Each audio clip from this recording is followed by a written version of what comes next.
Hola, hola, gente linda, buenos días. El Señor les acompañe, el Señor les bendiga, el Señor les dé su preciosa paz.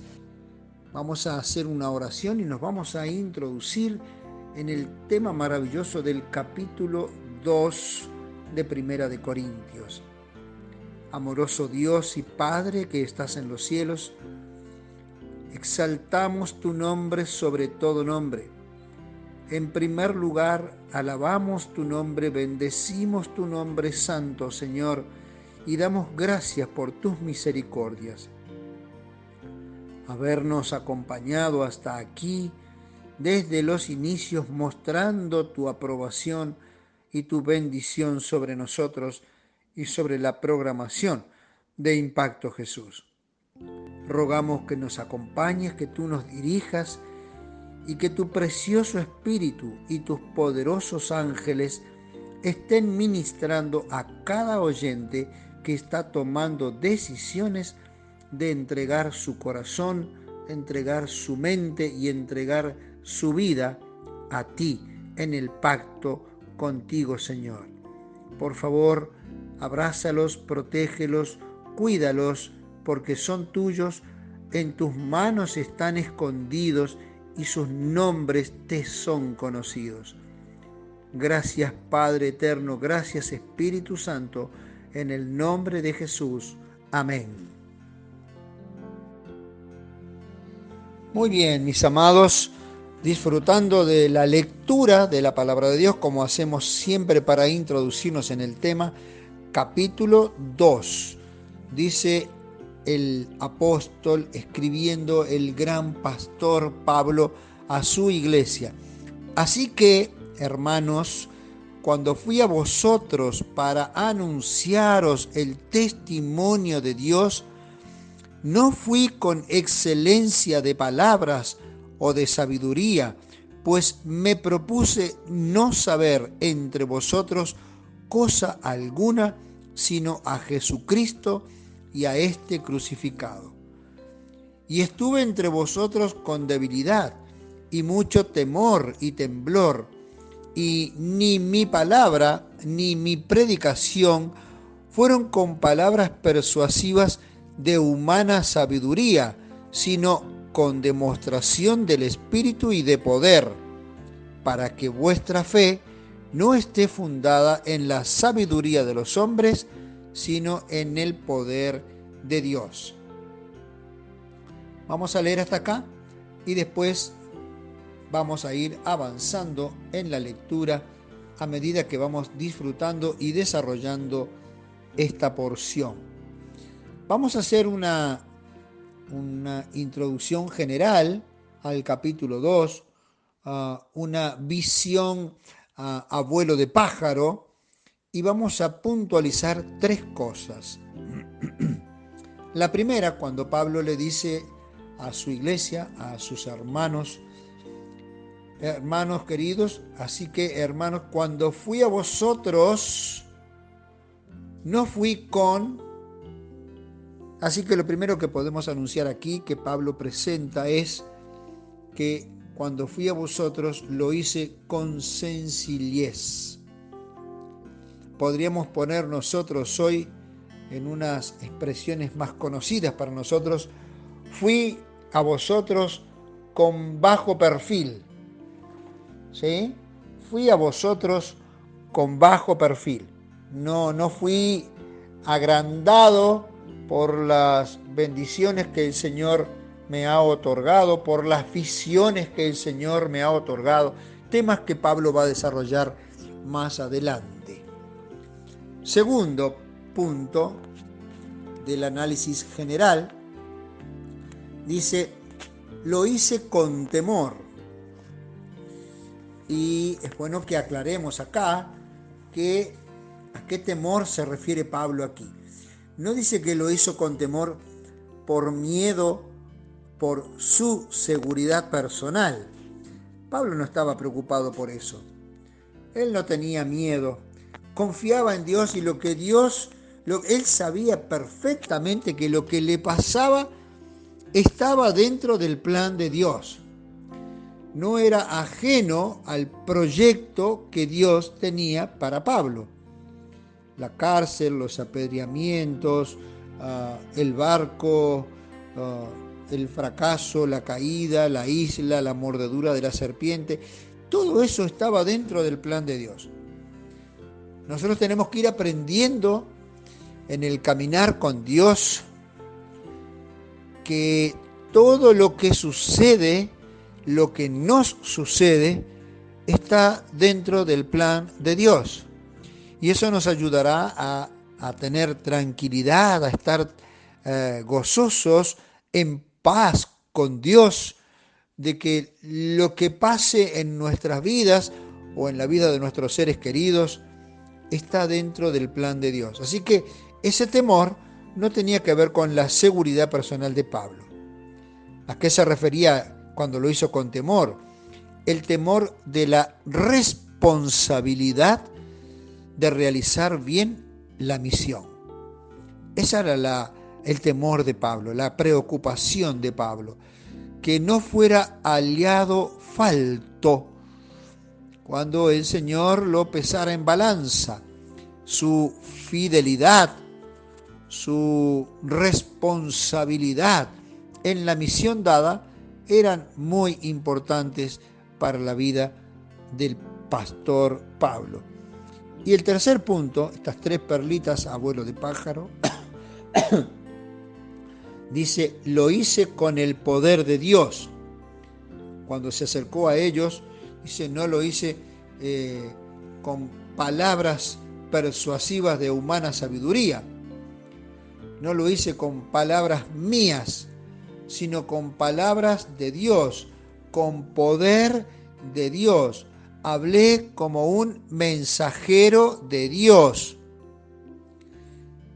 Y por eso estoy convencido por algo muy importante, dice el apóstol. ¿Por qué cosas? Por la evidencia de la transformación de vuestras almas.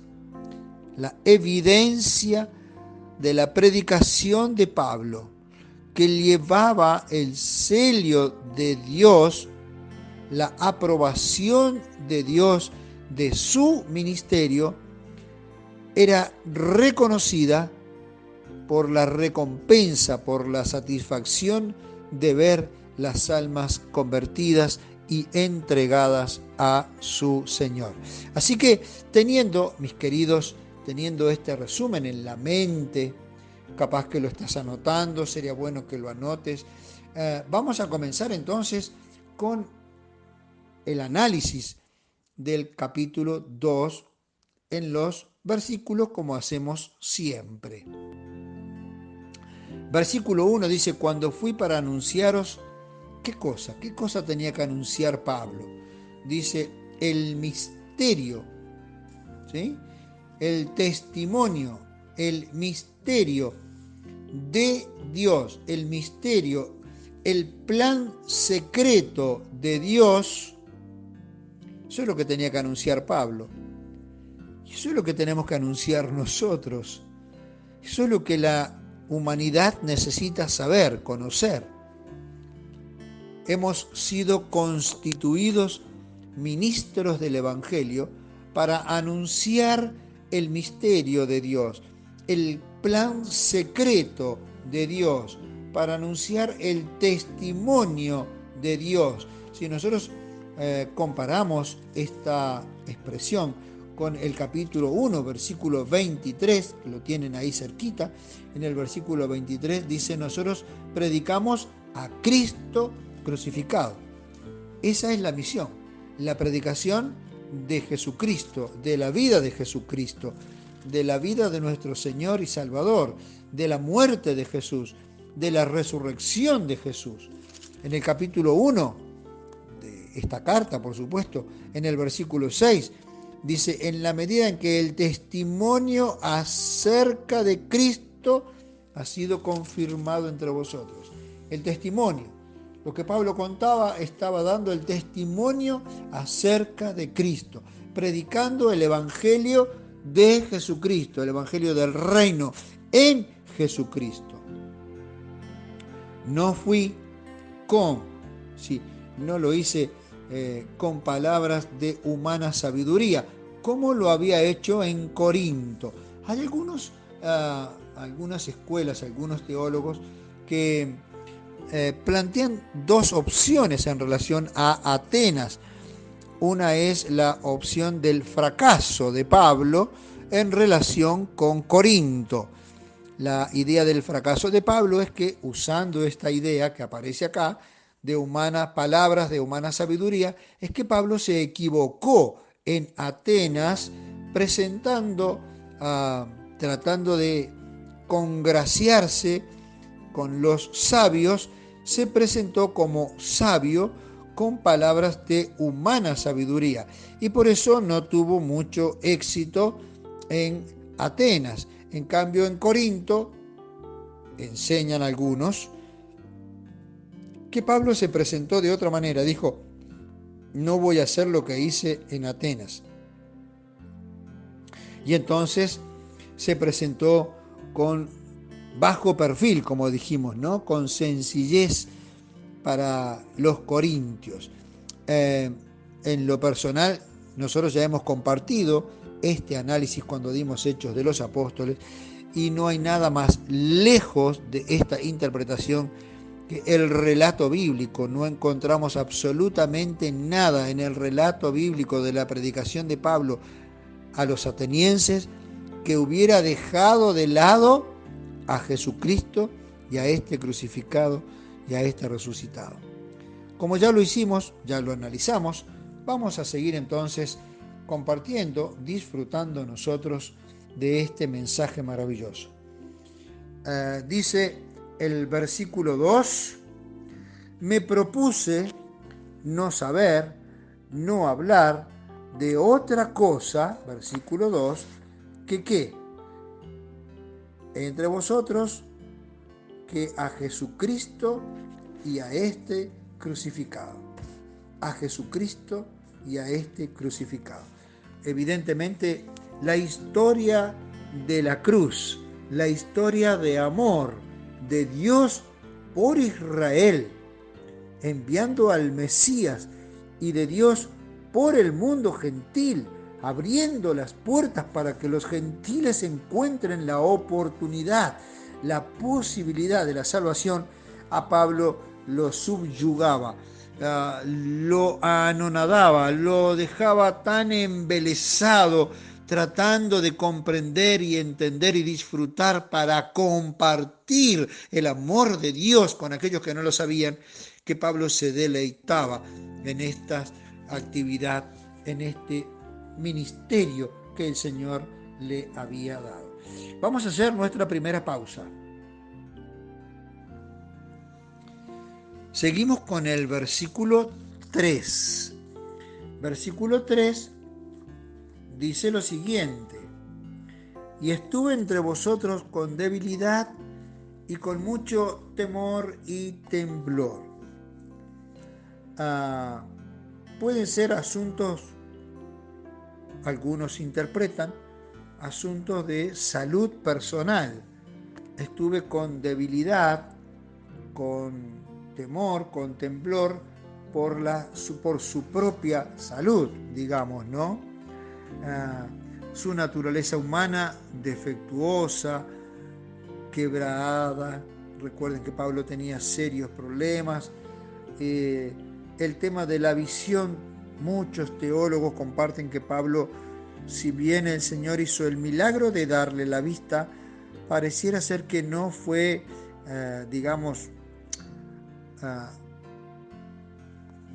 una vista clara, profunda, sino como que hubieran quedado vestigios allí de aquel momento tan singular que él vivió con el Señor Jesús. Recordemos que Pablo hablaba que pidió al Señor y oró 3 veces para que el aguijón en la carne le fuera quitado, pero el Señor le había dado una respuesta: bástate mi gracia. Y entonces Pablo no oró más por ese problema. no se sabe cuál fue ese problema que Pablo mantuvo. Muchos piensan que fue el problema de la vista, pero no se sabe. Sin embargo, acá nosotros podemos inferir que este temor y temblor de Pablo, no un temblor literal, sí, por alta temperatura, por alta fiebre, pero estuve entre vosotros con debilidad, con mucho temor y con temblor por su condición física que muy posiblemente haya padecido en ese tiempo, en ese lugar. Versículo 4. Ni mi palabra, ni mi predicación fueron con palabras persuasivas de humana sabiduría, sino con demostración del Espíritu y de poder. Qué maravilla encontrarnos con este líder maravilloso, con este pastor increíble, con este mensajero del cielo entre los hombres. Pablo evidentemente cuidó su lenguaje de erudito. Pablo era un doctor en teología. Y dice, ni mi palabra ni mi predicación fueron con palabras persuasivas de humana sabiduría, no fui con argumentos teológicos profundos, no fui con palabras difíciles, con palabras raras. Y acá, permítanme un paréntesis, está el argumento, la razón de ser de Pablo, cuando Pablo dice yo me hago al judío judío y al griego griego o al gentil gentil. Y acá encuentro este argumento maravilloso de Pablo, donde algunos lo enfocan de otra manera. ¿Cuál es ese otro enfoque? Decíamos recién que Pablo en Atenas usó la lógica para la lógica y la filosofía para la filosofía, pero que los resultados no fueron los esperados. Aquí encuentro yo este argumento de Pablo para contrarrestar ese argumento. Una cosa era el grupo social, la mentalidad, la educación, la formación intelectual de los atenienses.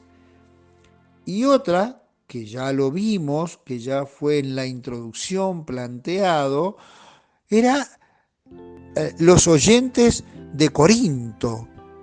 Los oyentes de Corinto no eran mucha gente culta, ya lo vimos, no hay entre vosotros muchos santos, muchos estudiosos, muchos literatos, muchos cultos, ¿sí?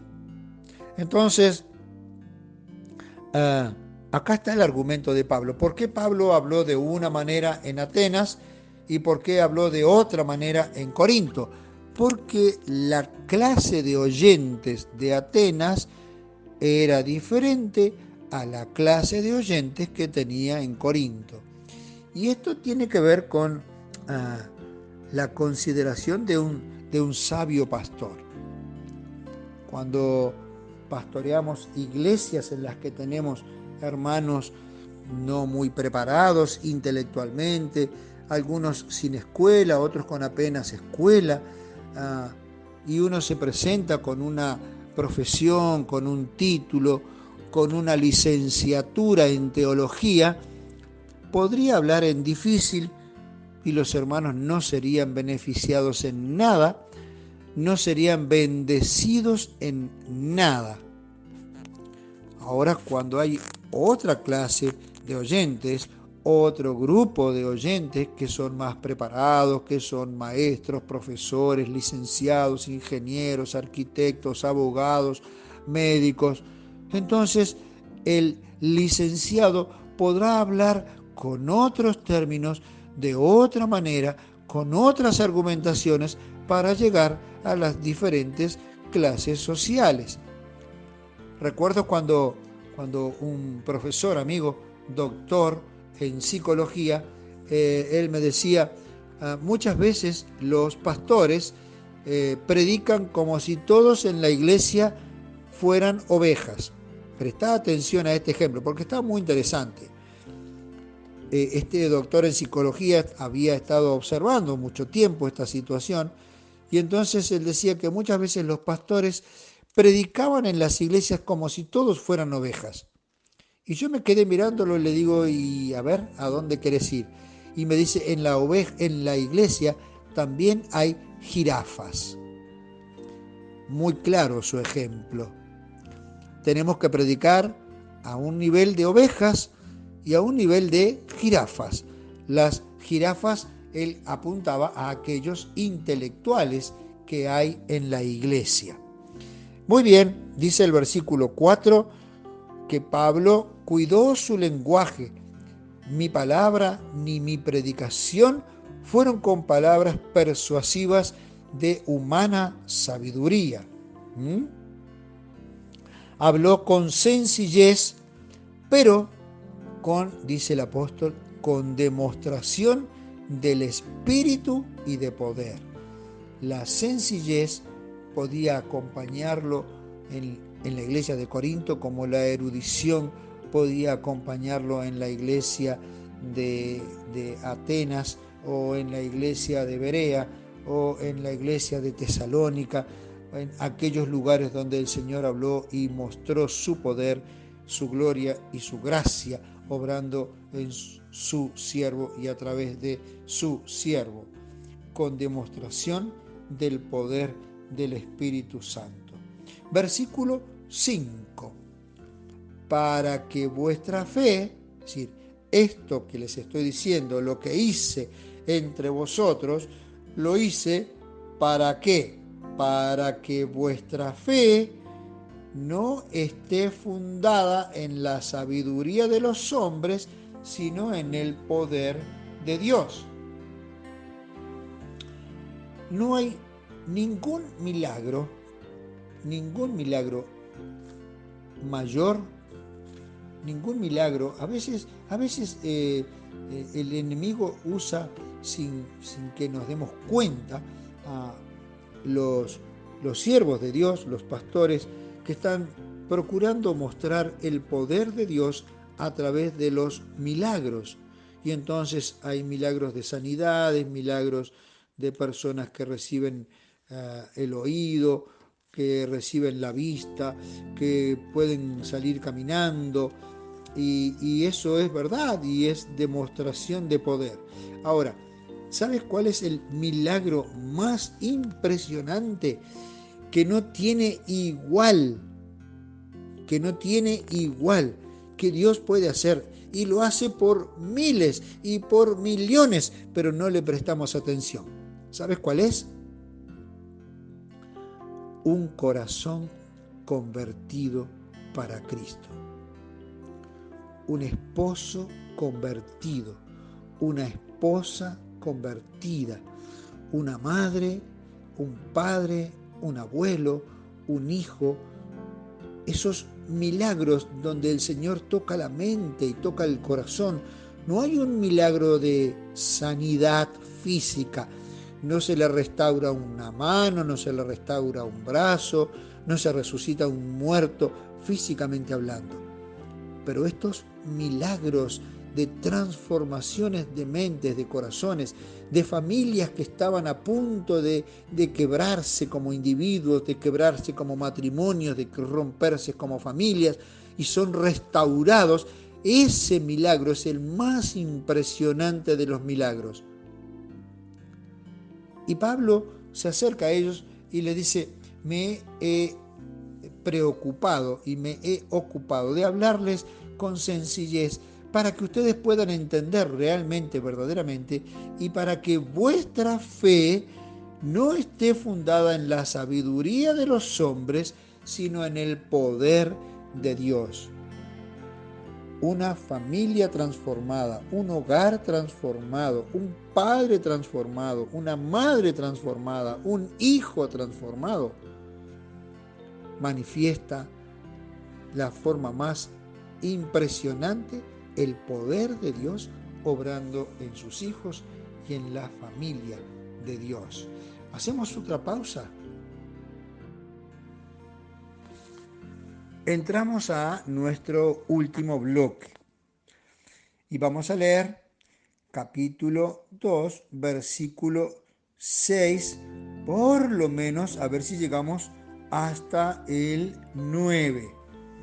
Sin embargo, hablamos sabiduría entre los que han alcanzado perfección, o algunas otras versiones dicen entre los que han alcanzado la madurez en la fe, no la sabiduría de este mundo, ni de los poderosos de este mundo que perecen.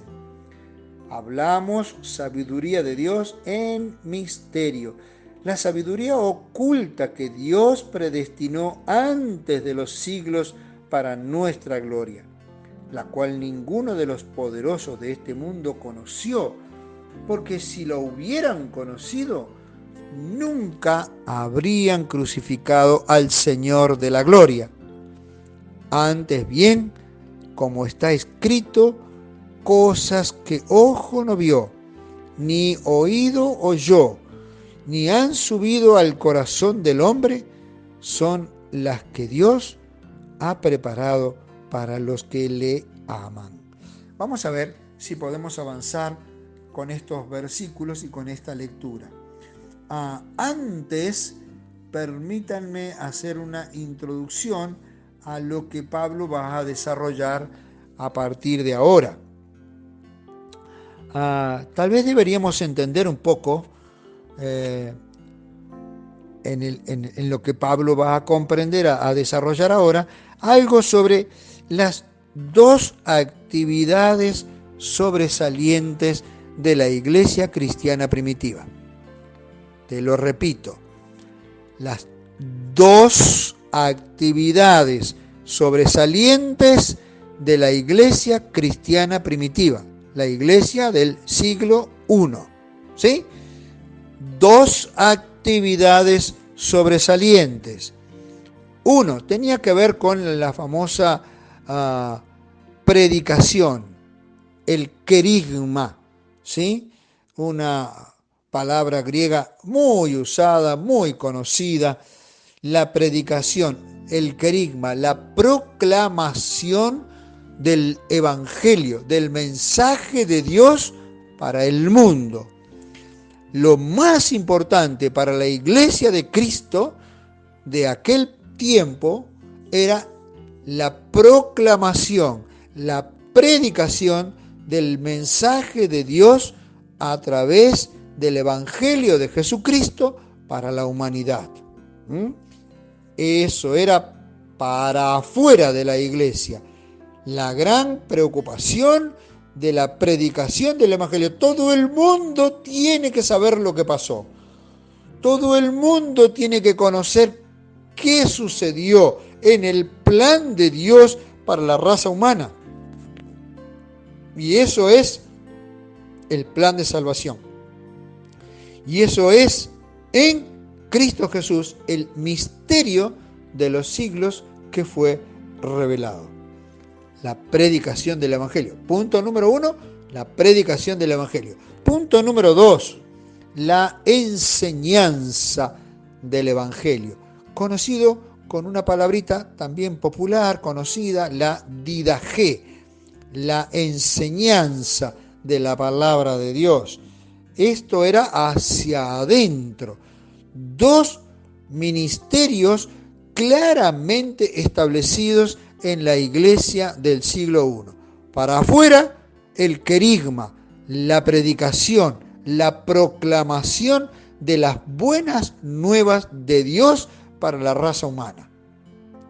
Para adentro de la iglesia, que ya habían recibido la predicación, que ya habían escuchado el querigma, la proclamación de la buena nueva, ahora adentro de la iglesia había que enseñar la didaché, la enseñanza de la doctrina de Dios. La enseñanza, este segundo aspecto interno en la iglesia, preparaba, capacitaba y fortalecía la predicación, el querigma, el punto número 1. El punto número 2 es donde uno enseña, capacita, fortalece, instruye, prepara para que ese hermano, ese miembro de iglesia, capacitado, instruido, preparado, ahora salga a proclamar la palabra de Dios, a proclamar las buenas nuevas del Evangelio, a proclamar el misterio que ahora fue revelado en Cristo Jesús. Los que recibieron la predicación, los que recibieron el querigma, la proclamación, ahora entraban en la segunda etapa. Te pregunto, ¿cómo se desarrolla esto en tu iglesia? ¿Cómo se desarrolla esto en tu vida personal? ¿Cómo se desarrolla estos dos ministerios en tu vida, en tu casa, en tu familia, en tu iglesia? Porque, como lo hemos venido diciendo, enseñando, afirmando, recordando, todos nacemos en el reino de Dios como predicadores. Todos nacemos en el reino de Dios para testificar, para predicar, para proclamar el mensaje de Dios. Habiendo conocido el plan de salvación, ahora la misión que se nos da es contarle a otros lo que Dios ha hecho por nosotros. Seguramente recordarán, a la mente de muchos podrá venir ese pasaje maravilloso del Evangelio de Marcos, con aquel endemoniado en el capítulo 5, y quería seguir a Jesús, estar dentro del grupo de Jesús, siguiendo diariamente a Jesús. Y Jesús le dijo, no, yo tengo otro plan para ti. Ve a tu casa y cuéntales a los tuyos lo que Dios ha hecho contigo. Y entonces lo dejó, no le permitió que fuera con él, lo dejó en la zona, en su casa, en su familia, con sus amigos, en ese territorio donde lo habían conocido como un endemoniado, que ahora lo conocieran como un hijo de Dios. Y muchos reciben ese ministerio. No todos son llamados para ser ministros del Evangelio, pastores, pastoreando iglesias, ministrando, predicando a multitudes. Muchos de nosotros podemos haber recibido ese ministerio de quedarnos en casa.